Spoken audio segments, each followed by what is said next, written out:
আজকে সারাদিন কি কাজ করলাম, রান্না করলাম সেগুলো আপনাদের সঙ্গে শেয়ার করব। তাহলে চলেন ভিডিওটা শুরু করা যাক। আসসালামু আলাইকুম বন্ধুরা, আপনারা সবাই কেমন আছেন? আপনাদের দোয়ায় আমিও অনেক ভালো আছি। রোশনি আক্তার লাইফস্টাইলে সবাইকে স্বাগত জানিয়ে আজকে আবার একটা নতুন ভিডিও নিয়ে আপনাদের মাঝখানে চলে আসলাম।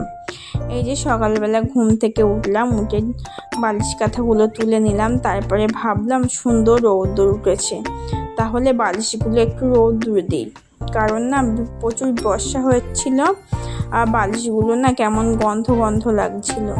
বালিশের ওয়ারগুলো যতই গাছে রৌদ্রে দিলে না বালিশের মানে গন্ধটা ঠিক কাটে না। সেই জন্য আর মনার জামা প্যান্টগুলো সব ভিজে ছিল, সেই জন্য ওগুলোও পাতিয়ে দিলাম। আমাদের ছাদে না প্রচুর পাটকাঠি আছে, সেই জন্য আমাদের ছাদটা এখনো শুকায়নি। ওটা আমার বড় শ্বশুরদের ছাদ, ওটা ঝাড়ু দিয়ে সুন্দর করে পাতিয়ে দিলাম। আর এই দেখেন বন্ধুরা, আমার মনে কিন্তু সকালবেলা উঠেই একটা ফোন নিয়ে বসে গেছে। ওকে ফোন দিয়ে বসি, আমি একটু কাজ করছি, না তো আমার কাজ করতে দেবে না। শুধু আমার পিছু পিছু ঘুরবে আর মাম্মি মাম্মি করবে সারাদিন, ওটাই ওর কাজ। ফোন দিলে কিন্তু এক টোপও নড়ে না, চুপচাপ বসে থাকে। এমনকি ভাত বলো, দুধ বিস্কুট বলো, যেটাই দিই তুমি খায়, আর ফোন না দিলে কিছুই খায় না। যাই হোক, কথা বলতে বলতে আমার ঘর বাড়িগুলো ঝাড়ু দিয়ে নেই, বালিশ কাঁথাগুলো গোছানো হয়ে গেছে। আর এই দেখেন বন্ধুরা, এখানে না কদিন ধরে পিঁপড়ে এত মাঠে তুলছে, কি করব বুঝেই পাচ্ছি না। খড়ি দিয়েছি কিন্তু তাও কাজ হচ্ছে না। যাই হোক, ওটা পরিষ্কার করে ঘর বাড়িগুলো ঝাড়ু দিয়ে সিঁড়িটাও ঝাড়ু দিয়ে নিলাম। আর সকালে না ঘুম থেকে উঠে আমি মনের জন্য খিচুড়ি বানিয়েছিলাম, কারণ আজকে সকালে দুধ ফুরিয়ে গেছে, দুধ নেই, তাই খিচুড়িটা বানালাম। আমার মনে কিন্তু ভাতের থেকে না খিচুড়িটা বেশি ভালোবাসে। একটু ডাল, আলু, পেঁপে আর কটা পুঁই শাকের পাতা দিয়ে খিচুড়িটা বানালাম। যাই হোক, ওটা মনাকে খাইয়ে দেব, দিয়ে এবার আমি চলে আসলাম জামা কাপড় ধোয়ার জন্য। কিছু জামা কাপড় ছিল আগের দিন আপনাদের দাদা ভাই না কুটুম বাড়ি গিয়েছিল, ঘুরতে বলে ভুল, একটা আত্মীয়র বাড়িতে গিয়েছিল। সেই জামা কাপড়গুলো চটকিয়ে ধুয়ে নেব। কিন্তু আমি জামা কাপড় কিন্তু পুকুর থেকেই ধুয়ে নিয়ে আসি।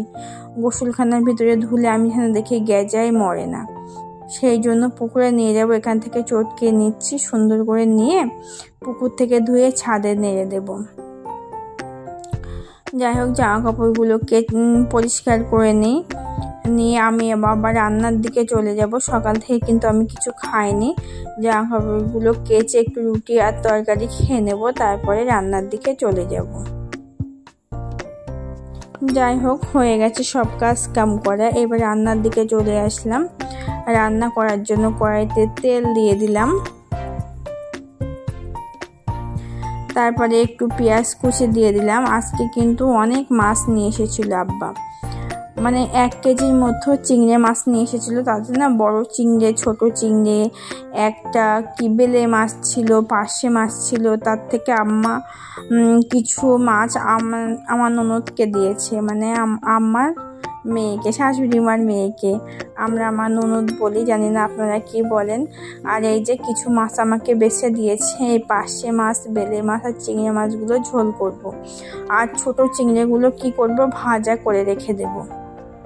আজকে আব্বা প্রায় 1-1.5 কেজির মতো মাছ নিয়ে এসেছিল।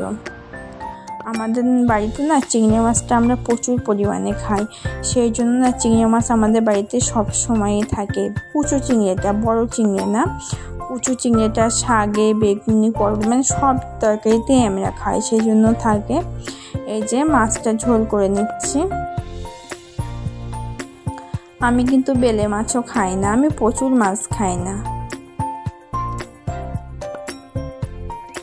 সুন্দর করে চিংড়ি মাছগুলো দিয়ে না কষিয়ে নিচ্ছি। বেলে মাছ তো খুব নরম হয়, দিলেই তো গলে যাবে, সেই জন্য মাছটা পরে দেবো। বেলে মাছটা, পার্শে মাছটা আগে, চিংড়ি মাছগুলো খুব সুন্দর করে কষিয়ে নিই।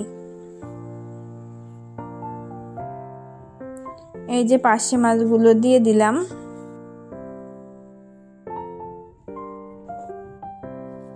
পার্শে মাছ, বেলে মাছ দিয়ে না বেশি নাড়াবো না, কারণ বেলে মাছ, পার্শে মাছ তুমি একটু শক্ত হয়, কিন্তু বেলে মাছ প্রচুর নরম, এক্ষুনি ভেঙে যাবে। একটুখানি হালকা কষিয়ে নিয়ে না একটু জল দিয়ে দিলাম। এই যে আমার মাছ ঝোল রেডি। কি সুন্দর কালার এসেছে, দেখলেই খেতে ইচ্ছে হচ্ছে, তাই না? কিন্তু আমি তো খাই না, এটাই আমার সমস্যা। তারপরে আবার কড়াইয়ে তেল দিয়ে দিলাম, চিংড়ি মাছগুলো ভাজা করব। তার আগে না আমি বরবটি রান্না করব। বরবটিটা আগে রান্না করে নিয়ে তারপরে চিংড়ি মাছগুলো ভাজা করব। বরবটি রান্না করার জন্য তেল দিলাম, তারপরে পেঁয়াজ দিয়ে দিলাম, তারপরে একটু আদা রসুন বাটা আছে সেগুলো একটু দিয়ে দেব। দিয়ে তার মাঝখানে না কটা চিংড়ি মাছও দিয়ে দিলাম। পেঁয়াজের সঙ্গে চিংড়ি মাছগুলো ভাজা হয়ে যাবে। পেঁয়াজ ভাজতে ভাজতে চিংড়ি মাছগুলো ভাজা হয়ে যাবে। আর যে চিংড়ি মাছগুলো আছে ওগুলো আলাদাভাবে ভেজে নেব। একটু লবণ দিয়ে দিলাম।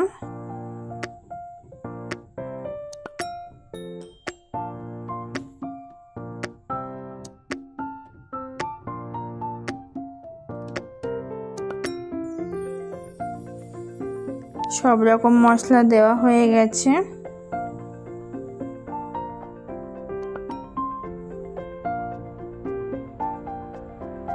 এবার দেখেন বন্ধুরা, মশলাগুলো খুব সুন্দরভাবে কষানো হয়ে গেছে। এবার বরবটিটা দিয়ে দেব।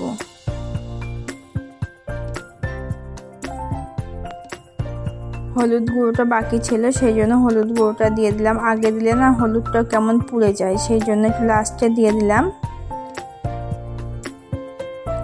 এই যে আমার বরবটি কষানো হয়ে গেছে, একটু জল দিয়ে দিলাম। তারপরে দেখেন বন্ধুরা, বরবটি আমার হয়ে গেছে। আর একরকম তরকারি করব, সেই জন্য মশলাটা কষিয়ে নিচ্ছি। আলুর তরকারি করব, আলুটা সুন্দর করে কষিয়ে নিলাম।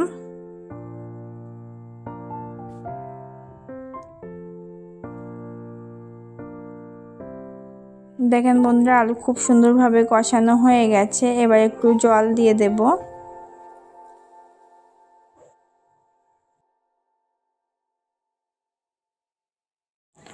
আমার আলুর তরকারি রেডি হয়ে গেছে। আর এদিকে ভাত চাপিয়ে দিলাম। আর একটু ভাবছি বেসমের বড়া করব, সেই জন্য ঝাল পেঁয়াজ আদা রসুন সব কিছু দিয়ে দিলাম, দিয়ে মাখিয়ে নিলাম। এই যে আমার ভাতও হয়ে গেছে, নামিয়ে দেব এবার। এই যে কড়াই তেল দিয়ে দিলাম, দিয়ে এবার বেসমের বড়াগুলো না ভেজে নেব।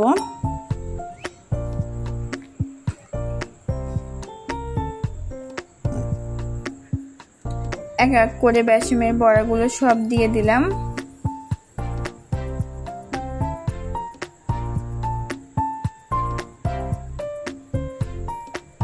এক পিঠ ভাজা হয়ে গেছে, আর এক পিঠ একটু ভেজে নেব। হয়ে গেছে, আর একবার দিলে হয়ে যাবে।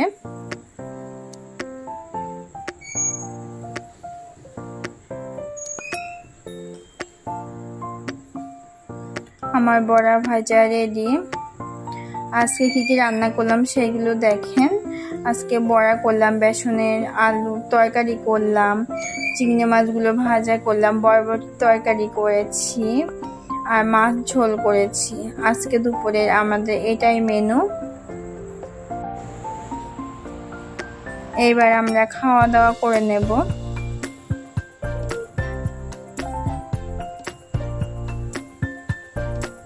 আর মনার জন্য খিচুড়ি করেছিলাম। মনা না সকালে খিচুড়ি খায়নি, মনা শুধু ভাত খেয়েছে।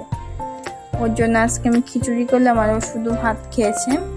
খিচুড়িটা আছে, আর দুপুরে খাইয়ে দেব ওকে।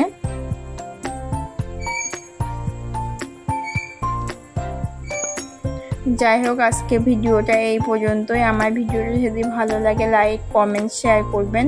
যে সকল বন্ধুরা আমার চ্যানেলে নতুন আছেন তারা আমার চ্যানেলটা সাবস্ক্রাইব করে আমার পাশে থাকবেন। ভিডিওটার মধ্যে যদি কোনো ভুল ত্রুটি হয়ে থাকে ক্ষমা দৃষ্টিতে দেখবেন। সবাই ভালো থাকবেন, সুস্থ থাকবেন। আপনাদের সঙ্গে পরবর্তী ভিডিওতে আবার দেখা হবে। আজকে ভিডিওটা এখানেই শেষ করছি। খাওয়া দাওয়া করতে করতে দুপুরেই। ভালো থাকবেন, সুস্থ থাকবেন, সকলে আমাদের জন্য দোয়া করবেন। আল্লাহ হাফেজ।